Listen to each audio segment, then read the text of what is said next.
एक बार सुभान अल्लाह बोल दो तो सुभान अल्लाह, सुभान अल्लाह, सुभान अल्लाह। सरकार का विजन देखिए और सरकार की नजर का कमाल देखिए। सरकार ने एक बार अपने असहाब से इरशाद फरमाया, मेरे प्यारे साथियों, तुम्हारे अगर किसी खाने की चीज में या पीने की चीज में मक्खी गिर जाए तो उसे एक बार और डुबोना, वो होता देना और फिर निकाल के फेंकना। पीने की चीज पी लेना और खाने वाली चीज को खा लेना। असहाब ने सुना, अमल जारी कर दिया। आप कहोगे आस्था में, अकीदत में? अरे अकीदत तो थी, मगर ये भी ईमान था कि जो सरकार फरमाते हैं वही हक है। बेशक बेशक। सदियां गुजर गई, अब टेक्नोलॉजी का जमाना आया, साइंस का जमाना आया, हवाई जहाज का फार्मूला आ गया, परमाणु का फार्मूला आ गया, हेलीकॉप्टर का फार्मूला आ गया, मोबाइल का फार्मूला आ गया, कंप्यूटर भी आ गया। हालांकि इनमें से कोई भी चीज इनकी ईजाद नहीं है। ये दादा बन रहे हो कि ये हमने साहब मोबाइल बना दिया और कमाल कर दिया, यहीं बैठे बैठे अमेरिका से बात करा देते हैं, तो ये इनकी ईजाद नहीं है, इनकी खोज है, तलाश हो जाए ना। ये ईजाद का मतलब पैदा करना है ना। ईजाद तो इनका कुछ भी नहीं है, तलाश लिया, मेहनत कर ली, हम सो गए। हमने तो आज से 1400 बरस पहले ये कमाल करके दिखाया। 1400 बरस छोड़ो, पुरानी बात हो गई। आज से 850 बरस पहले इसी भारत में मेरे ख्वाजा ने अपने पैर की जूतियों को हवाई जहाज बना के ये बताया था कि तुम कल मुर्दों से हवाई जहाज उड़ाओगे, मैं अपनी पैर की चट्टी को बगैर किसी पेट्रोल के हवाई जहाज। सुभान अल्लाह, सुभान अल्लाह, सुभान अल्लाह। नारे तकबीर, नारे रिसालत, नारे कादरी। यहां से बैठ के जो आप लंदन बात करते हैं, सऊदिया बात करते हैं, तार तो नहीं जा रहा कोई, है ना? कोई इलेक्ट्रिक तार तो नहीं है, वायर। फिर बात कैसे पहुंचती है? इसका मतलब तरंगों पर पहुंचती है, लहरों पर पहुंचती है, शुआओं पर पहुंचती है। और ये शुआएं इनके बाप ने पैदा करी हैं, ये शुआएं तो अल्लाह ने पैदा करी। इन्होंने ये बात समझ ली कि इन शुआओं के जरिए बात यहाँ की वहां पहुंचाई जा सकती है, तो इन्होंने मदरबोर्ड बना दिया इसका। एग्जाम्पल, मिसाल सुन लो। आपका बेटा पढ़ता है अजहर यूनिवर्सिटी में, मिस्र में है, अफ्रीका का हिस्सा है मिस्र, ज्यादा कुछ हिस्सा एशिया में। बेटे की याद आई, खत लिख दिया। हवाई जहाज था नहीं, रेलगाड़ी थी नहीं, मोटरसाइकिलें थी नहीं, लखते जिगर को खत लिखा, जेब में रखे घूम रहे हैं। बोले जाए कैसे, पैदल चलूं? बोले पूरी उम्र गुजर जाएगी। जंगल की तरफ गए तो एक तेज रफ्तार जानवर दौड़ के गुजरा सामने से। किसी से पूछा ये क्या? बोले घोड़ा। बोले यार ये तो बड़ा बर्फ रफ्तार है, तो बड़े पावर से दौड़ता है। बोले इसे ही पकड़ लो और इसे सवारी के लायक बना लो। पकड़ के साध लिया, सवारी के लायक बना लिया, उसी पर सवार हुए और मिस्र पहुंच गए। तो घोड़ा इनकी अम्मा ने पैदा किया है? बताओ, घोड़ा तो अल्लाह ही ने पैदा किया है। इसी तरीके से शुआएं अल्लाह ने पैदा की है। इन्होंने ये तलाश लिया कि इन पे सवार होके हमारी बात यहां से वहां पहुंच जाएगी। अरे उसकी कुदरत का क्या ठिकाना है यार। एक चीज पर गौर करते चले जाओ, दिल की कलियां खिलती चली जाती हैं, ईमान मजबूत होता चला जाता है। एएमयू की तकरीर में मैंने एक बात कही, मैं कुछ चीखना वीखना नहीं पड़ता है, वसन भाई थे। मैंने कहा था खुदा की कुदरत के करिश्मे देखो। औरत के जिस्म में अल्लाह ने एक ऐसा सॉफ्टवेयर रखा कि जब तक बच्चा नहीं होता, विलादत नहीं होती बच्चे की, तो रोटी खाती है, सब्जी खाती है, चावल खाती है, दो चीजें बनती हैं, खून बनता है और फुजला बनता है। और जैसे ही बच्चा पैदा होता है वो 2 से 3 बन जाती है, यानी फुजला भी बनता है, खून भी बनता है, और उसी सॉफ्टवेयर के जरिए अल्लाह दूध भी पैदा फरमाता है। ये उसकी कुदरत का जी, बेशक बेशक, बॉडी वही है जी, मगर सॉफ्टवेयर ने काम करना कब शुरू किया? ये कौन सा कंप्यूटर कर रहा है बताओ? ये सब अल्लाह की कुदरत है, बेशक अल्लाह की कुदरत है। और उसकी कुदरत का कमाल है पैगंबर इस्लाम, और उन्हें छोड़ कर भाग रहे हैं अपना आइडियल। हम उन्हें ना मान के न जाने किस किस को मानना है, जिन्होंने उनको अपना आइडियल माना, कसम खुदा की बहते दरिया रुक गए। दरिया सूख गए तो रुकता लिख के जारी कर दिया, उनको आइडियल माना। अब ये बात किसी अंग्रेज के हत्थे लग गई, साइंसदान के हत्थे लग गई, जो चूनो चरा करते रहते हैं और कमालात दिखाते रहते हैं। बोले आया पैगंबर ने ये क्यों कहा कि भी मक्खी गिर जाए तो उसे एक बार और डुबोना? ये क्यों नहीं कहा गिर गई है कोई बात नहीं, निकाल के फेंक दो, पीने की चीज पी लो, खाने की चीज खा लो? डुबोने के लिए क्यों कहा?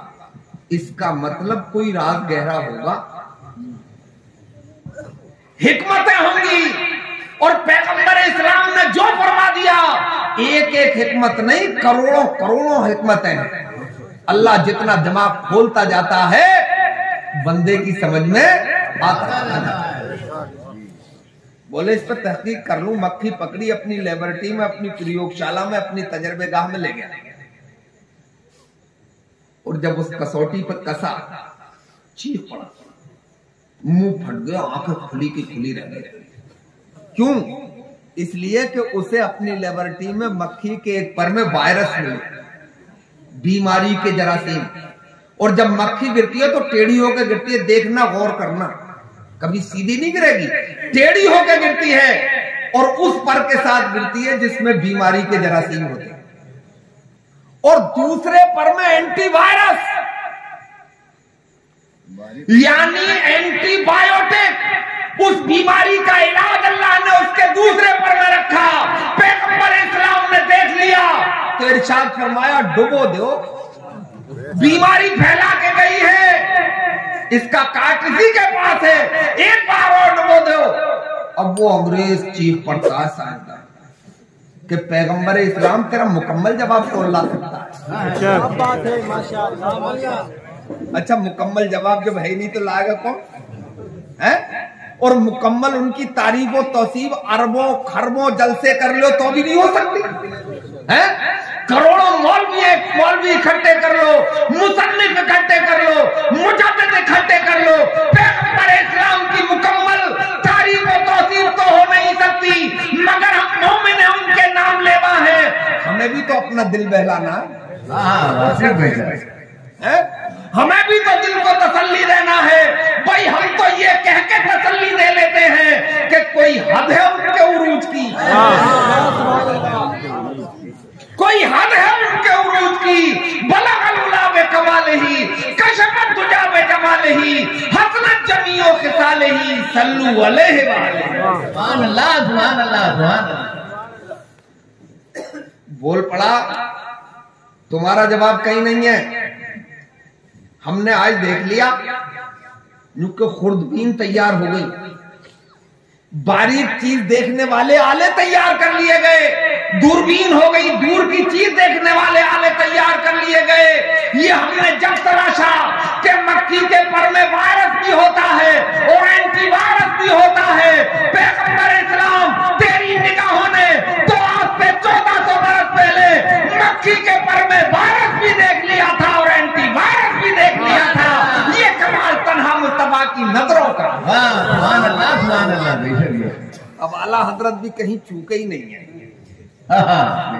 यहाँ भी इरशाद फरमाया कि जिस तरफ उठ गई दम में दम आ गया, जिस तरफ उठ गई दम में दम आ गया, उस निगाहे इनायत पे लाखों सलाम।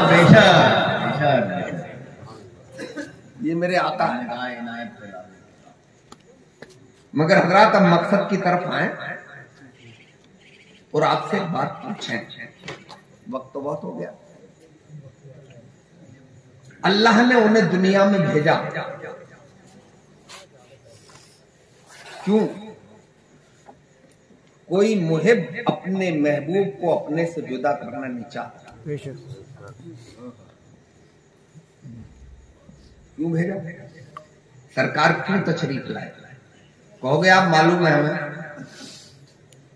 आप कहोगे सरकार चांद के 2 टुकड़े करने के लिए आए थे, मैं इनकार कर दूंगा। आप कहोगे तो भाई फिर सूरज को वापस करने के लिए आए थे, ये भी बात आपकी नहीं मानी जाएगी। फिर कहोगे कंकरों से कलमा पढ़वाने के लिए आए थे, मैं तो ये भी नहीं मानूंगा। सरकार चांद के 2 टुकड़े करने के लिए नहीं आए थे, कोई चांद से दुश्मनी थोड़ी थी सरकार की है? निजामे लो नहार बदलने नहीं आए थे, सूरज से कुछ चिड़ थोड़ी थी उन्हें। और कंकरों के कलमा पढ़ने ना पढ़ने से क्या होता है? वो कोई जानदार मखलूक थोड़ी है? सरकार इसलिए आए थे कि परवरदिगार ने उन्हें मुकम्मल बनाया। महबूब तुम्हें भेज रहा हूं दुनिया में लाजवाब बना के, मुकम्मल और पूर्ण बना के। जो तुम्हारे दामन से वाबस्ता हो जाए उसे भी लाजवाब बना देना, उसे भी मुकम्मल बना देना। बोलो सरकार ने लाजवाब बनाया या नहीं बनाया? ये तो सवालात थे दुनिया वालों के, सरकार ने उनका जवाब दिया। चांद क्यों फाड़ा? एक शख्स ने आगे कहा था, हबीब यमनी नाम था उसका, कि अगर नबी हो तो चांद के 2 टुकड़े कर दोगे? बोले नबी है तो कर देंगे। बोले करके दिखाओ। उंगली का इशारा करा, चांद फाड़ दिया। अबू जहल आ गए, बोले मोहम्मद मेरी मुट्ठी में बताओगे क्या है? चंद कंकरियां बंद करके लाया था। मशहूर बात है मगर इसमें थोड़ा नमक मिर्च लगा के बताऊंगा आपको। बताओ मेरी मुट्ठी में क्या है? सरकार चाहते तो बता देते हैं। क्योंकि नबी की जब आप डिक्शनरी देखेंगे, नबी की जब आप लुगत देखेंगे, शब्दकोश देखेंगे, तो नबी के माने ही गैब की खबरें देने वाला, छुपी हुई बातों को बताने वाला। नबी के माने ये है।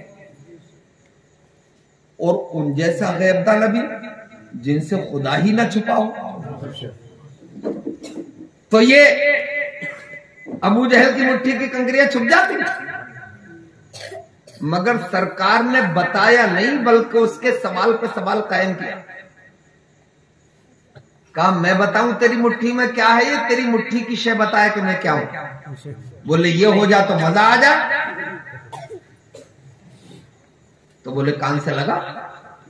कान से लगाया तो अंदर से आवाज आ रही थी, अशहदु अल्ला इलाहा इल्लल्लाह वहदहु ला शरीका लहु व अशहदु अन्ना मुहम्मदन अब्दुहु व रसूलुहु। बहुत गुस्से में आया अबू जहल और बोला भाई बड़ा ही जादूगर है, कंकरियां फेंक। एक बात तो यहां से यह साबित होती है कि जब तक कोई हक को नहीं होता, सच्ची बात बोलने वाला नहीं होता, तो वो दुनिया की कैद में रहता है। और जब वो हक बोल देता है तो अल्लाह उसे आजादी अता फरमा देता है। जब तक कंकरियों ने कलमा नहीं पढ़ा था, मुट्ठी में कैद थी, और कलमा पढ़ा तो आजाद हो गई। जिस दिन तुम हक बोलने के आदी हो जाओगे, दुनिया की ताकतों से आजाद हो जाओगे, और रब तुम्हें सरबलंदी की जिंदगी अता फरमा। सुभान अल्लाह, सुभान अल्लाह, बेशक सुभान अल्लाह, सुभान अल्लाह, बेशक हर बात सुभान अल्लाह। दूसरी खास बात, अगर सरकार बता देते तो इस दौर में सरकार के मौजूदे को चैलेंज कर दिया जाता है। ये साइंस वाले चैलेंज कर देते, टेक्नोलॉजी वाले आंखें दिखाते और कहते तुम्हारे नबी ने मुट्ठी की चीज बता दी, हमारा तो आला उससे भी अंदर की चीजें बता देता है। बोलो अल्ट्रासाउंड बता देता, नहीं बता देता है? पित्ते की पथरी बता देता है, उसका एमएम बता देता है, कांटेदार है या सादा ये भी बता देता है, मां के पेट के बच्चे का लिंग बता देता है? कितनी झिल्लियों में बच्चा होता है। तो इसका मतलब यह है कि गैबदा नबी की नजर इस दौर के अल्ट्रासाउंड पर भी थी। सुभान अल्लाह। एक जमाना आएगा ऐसा आला साइंसदा बना लेंगे कि जो अंदर की बातें बताएगा, मगर कयामत आ जाएगी ऐसा आला कोई नहीं बना सकता कि जब वो जिस्म पर लगे तो आला ना बताए, बल्कि जिस्म बताए कि फला कंपनी का आला मेरे जिस्म पे लगा है, इसलिए नहीं बताया जा सकता कि ये मौजूदा है और मौजूदे को चैलेंज नहीं किया जा सकता। नारे तकबीर, नारे रिसालत,